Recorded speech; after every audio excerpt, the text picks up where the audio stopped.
इस्लाम धर्मावलम्बीहरूले आज ईद उल फित्र मनाउँदैछन्। पवित्र रमजान महिनाभर रोजा बसेपछि चन्द्रमा देखिएसँगै ईदको पर्व मनाउने परम्परा रहेको छ। यसबीच राष्ट्रपति, उपराष्ट्रपतिदेखि प्रधानमन्त्री, राजनीतिक दलहरू, नेताहरूदेखि मुस्लिम समुदाय भित्र र बाहिरकाले पनि ईदको शुभकामना दिइरहेका छन्। यस क्रममा राष्ट्रपति रामचन्द्र पौडेलले इस्लाम धर्मावलम्बीहरूको महान चाड ईद पर्वका अवसरमा आज शुभकामना सन्देश जारी गर्दै ईद उल फित्र पर्वले मुस्लिम समुदायको मौलिक संस्कृति र परम्पराको संरक्षण, सम्वर्धन र विकास गर्न टेवा पुग्ने विश्वास पनि व्यक्त गरेका छन्। सन्देशमा भनिएको छ, यस पर्वले सम्पूर्ण नेपाली बीच आपसी समझदारी, दिगो शान्ति एवं भाइचाराको भावनाका साथै बृहत राष्ट्रिय एकताको सोच अभिवृद्धि गर्न प्रेरणा मिलोस् भन्ने कामना गर्दछु। यस्तै उपराष्ट्रपति रामशरण प्रसाद यादवले पनि ईद उल फित्र पर्वका अवसरमा सभ्य, शान्त, समुन्नत र समृद्ध समाज निर्माणमा थप प्रेरणा प्रदान गरोस् भनी कामना गरेका छन्। इस्लाम धर्मावलम्बीहरूको पर्व ईद उल फित्रको अवसरमा आज शुभकामना व्यक्त गर्दै उनले भने, यस पर्वले हाम्रो राष्ट्रिय जीवनमा एकता, सद्भाव र सह-अस्तित्वको सुगन्ध फैलिँदै सबै नेपालीहरूलाई साझा यात्रामा अघि बढ्न प्रेरित गरोस् भन्ने विश्वास व्यक्त गर्दै पुनः हार्दिक शुभकामना छ।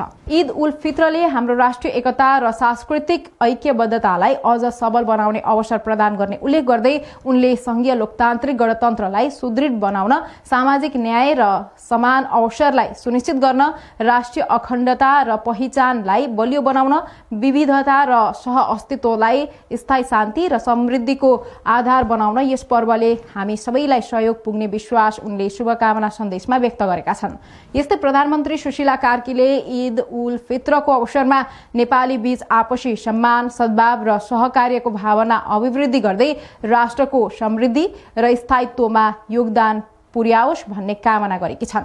प्रधानमन्त्रीले आज इस्लामिक पात्रोको पवित्र महिना रमजानको लामो व्रतको समापनसँगै मनाइँदै गरेको ईद उल फित्रको अवसरमा देश विदेशमा रहेका सम्पूर्ण मुस्लिम दाजुभाइ तथा दिदी बहिनीहरूमा हार्दिक शुभकामना व्यक्त गर्दै उक्त कामना गरेकी हुन्। रमजानको महिना दिन लामो एवं कठिन व्रतले हामीलाई सहनशीलता, सहिष्णुता, त्याग र मानवता प्रतिको समर्पणको सन्देश दिन्छ, प्रधानमन्त्रीले सामाजिक सञ्जाल फेसबुकमा लेखेकी छन्। त्यही पवित्र महिमाकै कारण रमजानको रोजा बस्ने यस समयलाई सत्कर्म र संयमको महिना पनि भनिएको हो।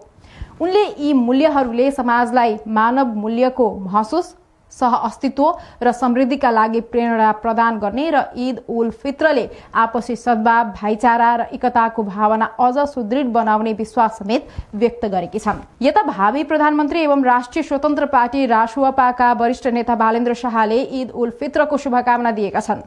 धर्म, संस्कृति र विविधताको सम्मान गर्दै सद्भाव, सहिष्णुता र आपसी सहकार्यबाट नै देश अघि बढ्ने बताउँदै उनले शुभकामना व्यक्त गरेका हुन्।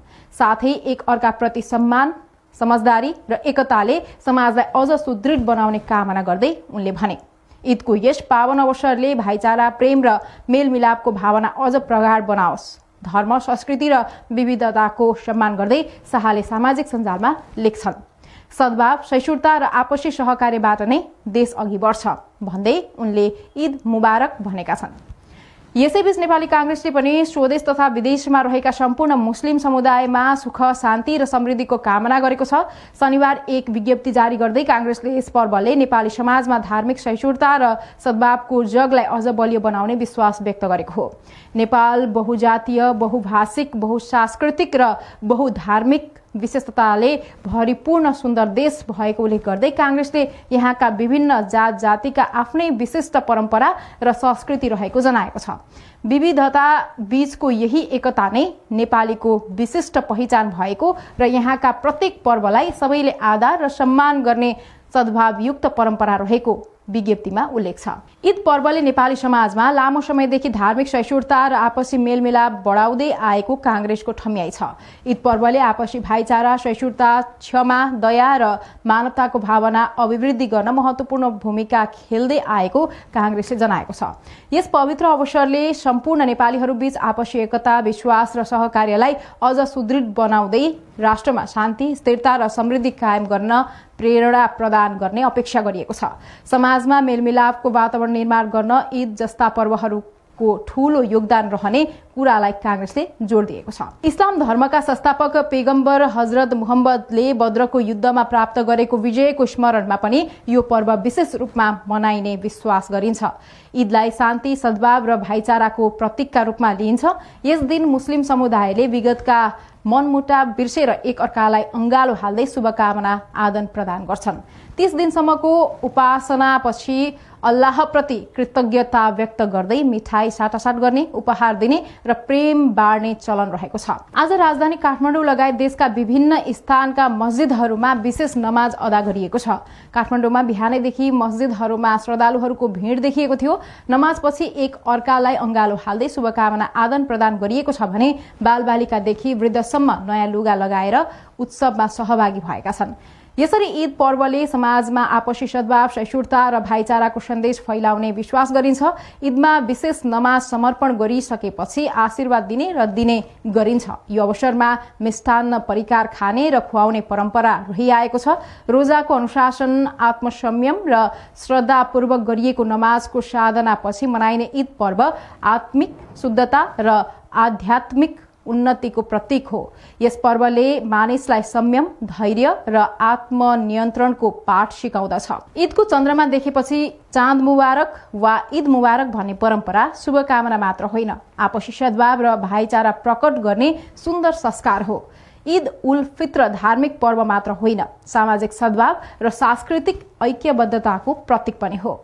नयाँ कपडा लगाउने, नमाज पढ्ने, एक अर्कासँग गला मिलाउँदै शुभकामना आदान प्रदान गर्ने मौलिक परम्पराले सामाजिक सम्बन्धलाई अझ घनिष्ठ बनाउँदछ। विशेष परिकार बनाएर खाने खुवाउने संस्कारले साझा खुशी बाँड्ने परम्परालाई जीवन्त राख्न सहयोग पुग्दछ भने दान र सहयोगको संस्कारले समाजलाई न्यायपूर्ण र करुणामय बनाउन मद्दत गर्दछ। यस पर्वले हामीलाई भाइचारा, मेलमिलाप र सामूहिकताको मूल्यलाई आत्मसात गर्न प्रेरणा प्रदान गर्दछ। धर्मको मूल उद्देश्य मानवता हो। कुनै पनि धर्मले विभेदलाई स्वीकार गर्दैन, बरु त्याग, पवित्रता, अहिंसा, लोकहित, विवेक र सत्कर्मलाई प्रोत्साहन गर्दछ। धर्मले मानिसलाई सत्यनिष्ठ, कर्मनिष्ठ र कर्तव्यनिष्ठ बन्न प्रेरित गर्दछ। विपत्तिमा धर्मप्रतिको आस्था नै मानिसलाई धैर्य र साहस प्रदान गर्दछ। सद्भाव, सदाचार र समन्वय नै सभ्य समाज निर्माणका आधार स्तम्भ हुन्। यस दृष्टिले ईद उल फित्रले हामीलाई धार्मिक आस्था मात्र होइन, सामाजिक न्याय, समता र सह अस्तित्वको मार्गमा अघि बढ्न उत्प्रेरित गर्दछ।